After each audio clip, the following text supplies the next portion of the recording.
এমন নয়। বিষয়টা হচ্ছে আয়াতুল কুরসির মধ্যে এমন কিছু কথা আছে যা বুঝে যদি পড়ে আর আমল করে আল্লাহ পাক কিয়ামতের সিদ্ধান্ত নেবেন, জান্নাত দিয়ে দিবেন। সুবহানাল্লাহ, বলেন সুবহানাল্লাহ।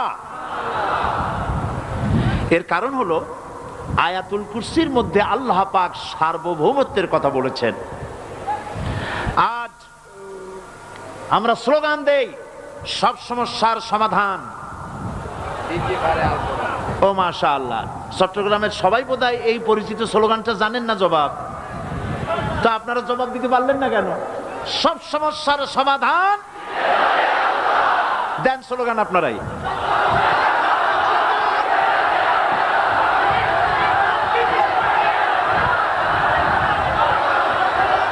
এটা শুধু স্লোগান নয়, সব সমস্যার সমাধান দিতে পারে আল কোরআন। এটা শুধু